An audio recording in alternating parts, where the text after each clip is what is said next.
The upper limit, why you sabotage your business every time you win. What's going on, guys? Today we're going to be going over exactly why you continue to self-sabotage after you hit new levels of success and how to finally identify this pattern, how to change the belief so that way you can expand your identity and accomplish those new levels in your business. So, today's agenda, what we're going to go over is number one, what happens. I'm going to give you a personal example that was capping me out around 20,000 per month. And then once I figured out this cap, I then expanded my business to 50K plus per month.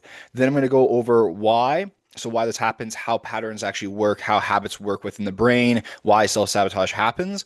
And then I'm going to go over a quick little process on how you can change moving forwards. So, number one, this is a very common example or analogy that is explained through a lot of business mentors, and I'm going to really break it down for you. So, the thermostat. What is a thermostat? A thermostat is what determines the temperature in that specific room. So if the thermostat is set at 70 degrees, the room must also be at 70 degrees. It might go above 70 degrees a little bit, but then it will be brought down. It might be below at first, but eventually it will balance out around 70 degrees. Now I want you to think of your thermostat, whatever it's set to, as your personal identity.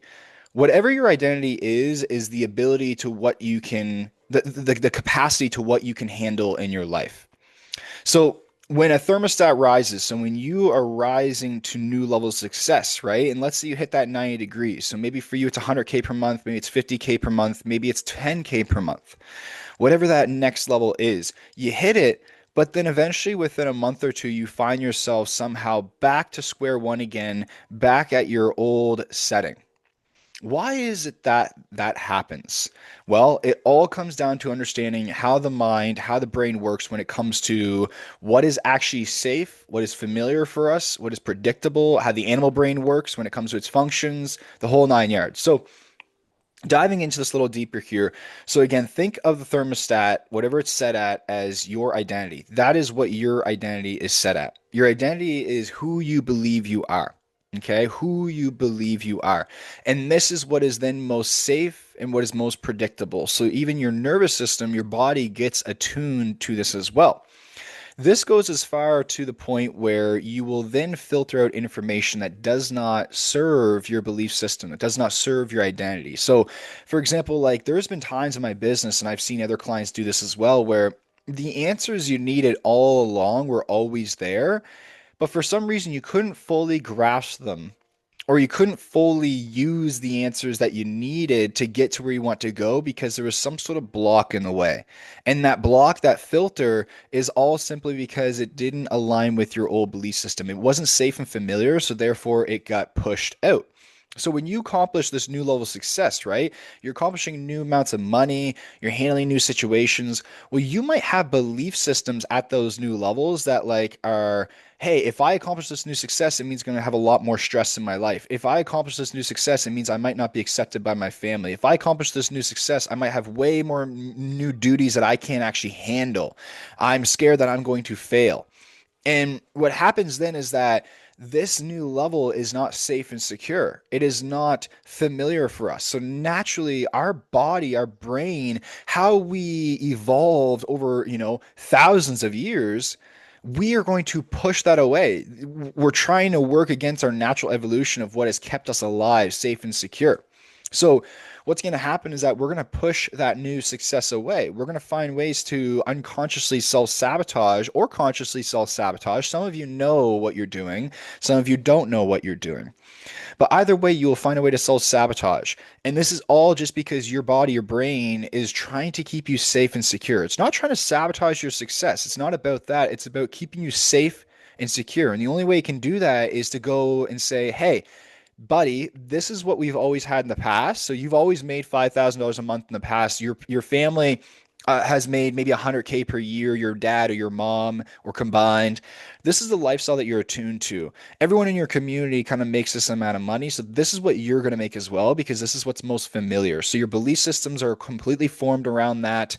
And then again, your identity, because your identity is who you believe you are. So then you go out and search and create that in your personal future.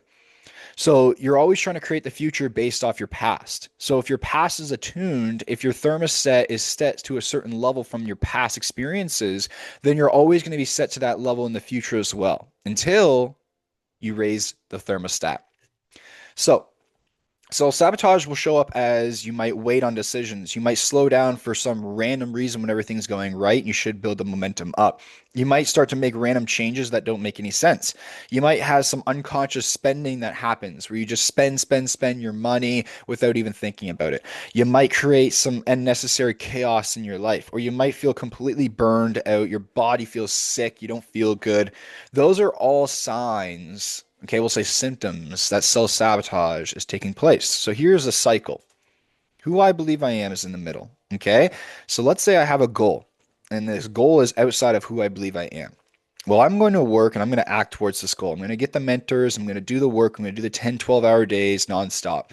Then I'm going to start to get a little bit of results in my life. So this is where that 70 degrees starts to go up to about 80 degrees, we'll say. And you're actually getting some results. You're seeing the new changes, right? The pain that pushed you to change and pushed you to go after this goal is now motivating you to act in ways that you haven't acted before or to be more consistent. So you're getting results. But then this is what we call an identity mismatch. This is when your actions are going this way to where you want to go, but your identity is going the other way. So there's a mismatch there. This is what creates resistance because now your animal brain, the animal part of you, when I say animal part of you, think of animal part of you as the part of you that's protecting you, trying to keep you alive, survival. That's the focus, right? It doesn't care that you want to make $1 million and create generational impact. It cares that you just survive today, right now. So you are getting new results that is not familiar to who you believe you are. So then this resistance starts to pop up. And this resistance can feel, you might feel unsafe. You might feel shaken up. You might be overthinking a lot. You might be heavy breathing. You might not be sleeping as well. You might get a little sick. These are all signs that you're under stress, that you're facing some sort of resistance, that your body is in a fight or flight state. Now, then what happens is self-sabotage starts to sneak up. Now, this can be unconsciously, so you don't even recognize it, or consciously. So again, all the symptoms that I mentioned.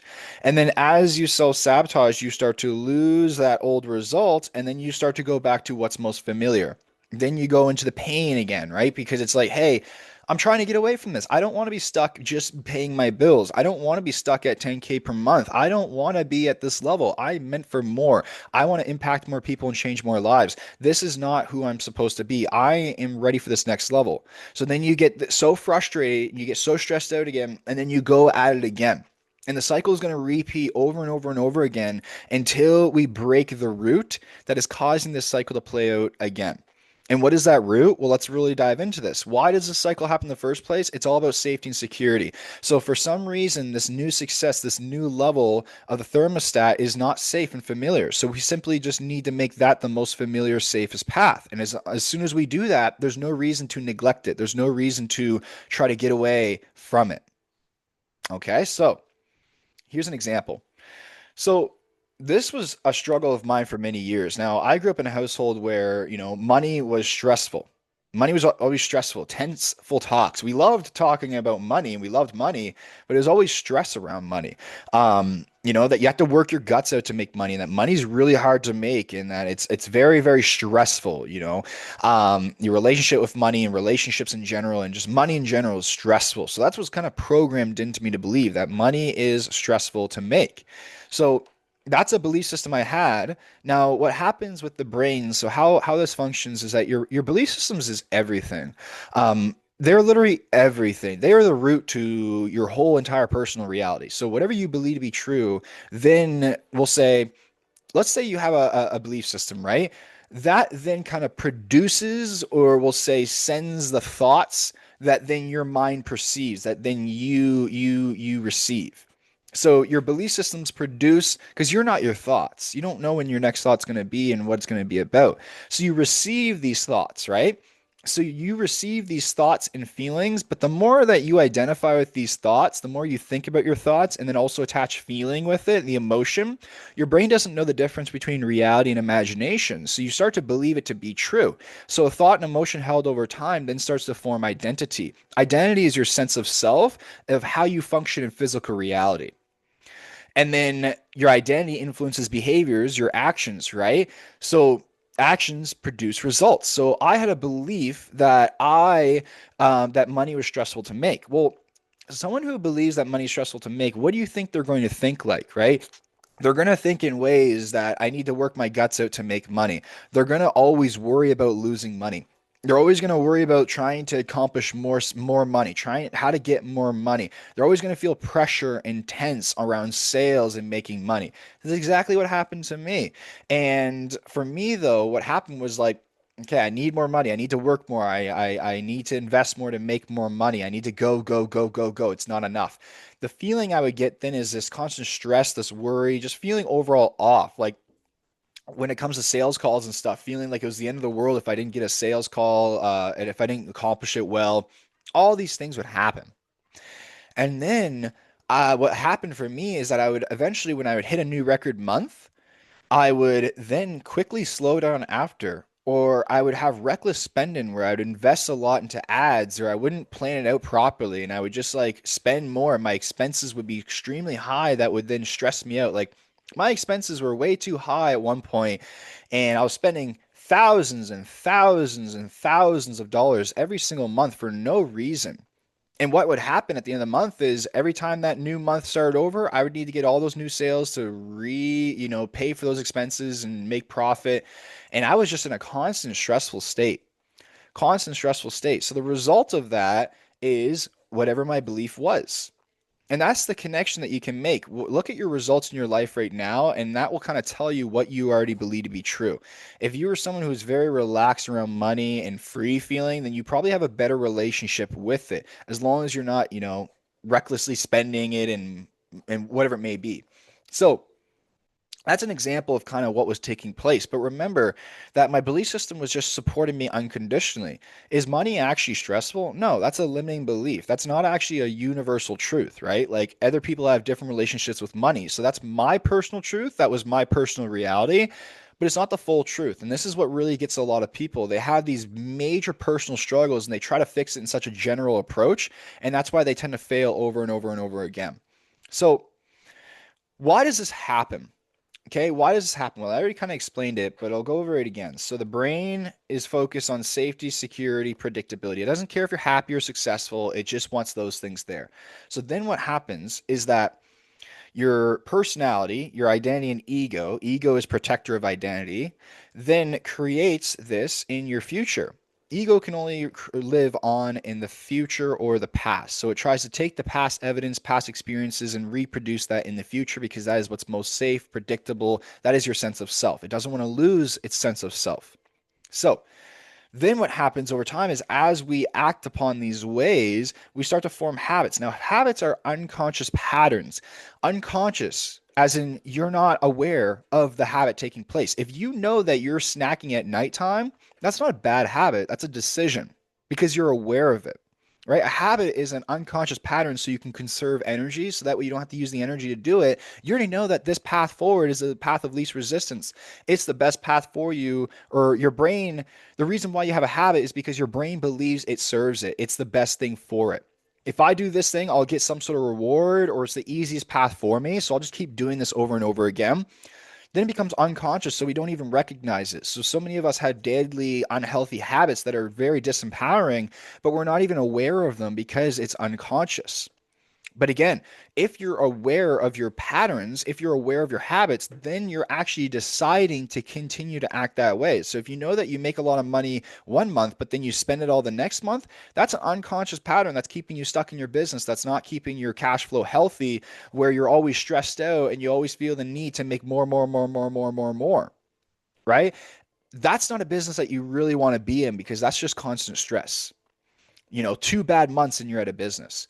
So this habit, how the habit works is there's a three-step process basically, we'll say, is the trigger, the action, the reward. So you have a certain trigger for the habit to take place, then the action happens, and then there's the reward, which is the relief or the good feeling or whatever it may be.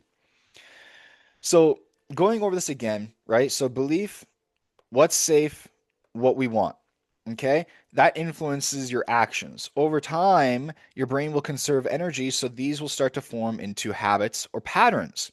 And then we identity, okay, so the identity then protects and recreates this over and over again. So your identity recreates your beliefs over and over again. Okay. So that's kind of how it all works there. Let me know in the comments, guys, what's hitting home most, or if you need anything cleared up. I'm always answering the comments. So, an example, money equals evil. Okay. A lot of us are brought up to believe money is evil because we had stress with money and we're taught that rich people are evil and greedy. And even in the movies as children, all the bad, evil villains were all rich. So it's like programmed into us, right, to hate money. And then what happens is that money is evil is a belief because it's not objectively true. Money is just an expression of yourself. It's an energy. It's a tool to get more of what you already are, what you want. So it's not evil, right? So it's a belief. So the thoughts that we would have around that is money's bad, right? I don't like money. The feeling is that it's uncomfortable if we receive money. The actions is that we're going to neglect it and throw it away. The result is that we're going to hate money more because we don't have enough and we're struggling to pay our bills. So this all becomes a part of your sub C, which is your subconscious mind that runs 96% of your life unconsciously. And then that's how we get trapped. We get trapped in these own beliefs. And then we identify so deeply with these beliefs and these patterns that we think it's who we are. And then we get so scared to change them because our ego is screaming at us if we try to change. And it feels so scary that most of us just don't try to change. Instead, we distract ourselves, we numb ourselves, and we stay stuck. And I'm speaking to the winners today, the champions, the entrepreneurs who want to grow and rise above. So I'm telling you right now that you cannot let fear dictate your actions. So that's kind of how that works there. I would suggest, because I kind of spoke a little fast, I would suggest replaying this section here 1 to 2 more times. Now, going down, let's say this is you, your eyeball, okay, and you're projecting into your personal reality. So the belief kind of goes in, and that's the program that's playing out in your life, right? Imagine you're a computer, the program, the software that's playing is the belief. So we have the pattern, right? It determines how we're continuously acting, which produces the result, which the result is a reflection of what we already believe to be true, just to reconfirm that belief. The new solution that you need to rise to the next level in your business, to accomplish that new 20, 30, 50, 100K per month, to finally get the stress gone in your business, to take that leap of courage that you need to take when it comes to hiring or firing. It's right there. It's right there in front of your face. It's always been there. It's been in the books, it's been in the mentorships, but you couldn't grasp it because it doesn't serve who you already believe you are. Because who you believe you are, you're capped out right now. If you've been stuck at a plateau in your business and you cannot reach those new levels after months of trying, you're capped out. You're capped out right now and you cannot go any farther because your identity can't handle it. Imagine it like this. There's two buckets, okay? There's two buckets and there's a water stream pouring down, okay? And the water is the results. So the water is the results and it's pouring out of this pipe. Now, what happens? Let's say you have a 10K bucket and a 50K bucket. This bucket can hold 10,000 gallons of water. Okay, but let's say you have a goal to fill 50,000 gallons of water. Well, you need to fill this bucket. You're not going to just pour more water into this bucket. It's going to overflow. It can't handle it. It hit its capacity. So in order to handle more, you need to throw this bucket out and you need to get this new bucket so it can handle more.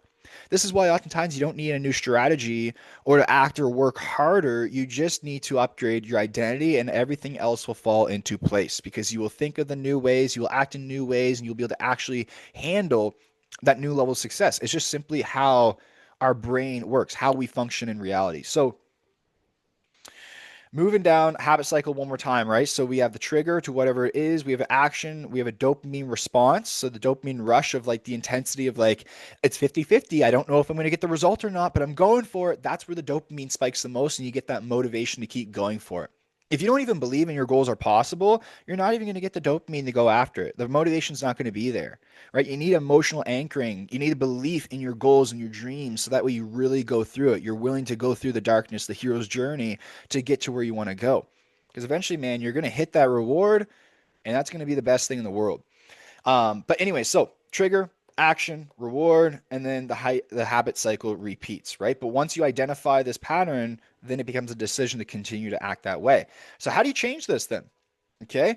Well, number one, Number one is that you must have awareness. You must have awareness. Awareness through, you can meditate, you can go for a nature walk, you can reflect, you can write things down in a journal. Like, why do I do the things I do? What is no longer in alignment with who I want to become? Ask yourself questions that make you think outside the box of yourself. Is there any actions I'm doing right now that do not serve who I'm becoming? The person I want to be right now, how do they act and feel differently than what I do now? And all you're trying to do is just trying to find what is not in alignment with where I want to go. What thought, feeling, or action, or habit, or pattern is not in alignment with who I want to become? Once you find that, then you can dissect it and you can reflect upon it. Well, why would I do that? Because the only reason why we have these habits or patterns is because we believe it's the best path forward for us. So once we identify a habit, right? Okay, I notice that I'm spending my money recklessly every time I hit a new record in my business, and I'm just losing all my money so then I cannot keep growing healthily and I'm just on a constant state of stress. I notice this pattern happens like every few months. What would I have to believe to be true about myself to be continue to act this way? That money is stressful. Oh, shoot, there it is. So now I've identified the root, and that's what's producing everything else. Well, is that universally true that money is stressful? No. So then you can really dissect that belief system. You can change it. By the way, this is what I help established entrepreneurs do in their business to help identify the hidden ceilings and caps in their business so they can really break through and hit the next level of their success. If that's something that you're interested in, you can apply below. Actually, right now you're getting a special if you're the first 5 founders. But again, this video might be something you're watching in the future. But if you can actually luckily get in now, I will be working with you closely one to one as well to help you build your business and grow it as we expand your identity too for the first 5 founders. So, anyways, you find this habit pattern, you dissect it, you work through the limiting beliefs that's causing this program to play out in your life. You change the beliefs, you change your identity, and that way you can look and act at the situation differently, and therefore you will then handle new success moving forwards. Okay, that's just simply how it works. It's pretty awesome. So, number three, conscious work. You need conscious work and conscious decisions to constantly rewire those limiting beliefs to integrate the new beliefs, new actions, so then you can eventually get new results in your life. Because once you change the belief, everything else changes too. All right, ladies and gentlemen, that is the training for today. If you enjoyed this, make sure you like and subscribe for more down below. I appreciate that so much. And then also apply for help below if you're a serious established entrepreneur who's ready to take it to the next level. I will see you soon. Thank you guys so much for being here and enjoy your day.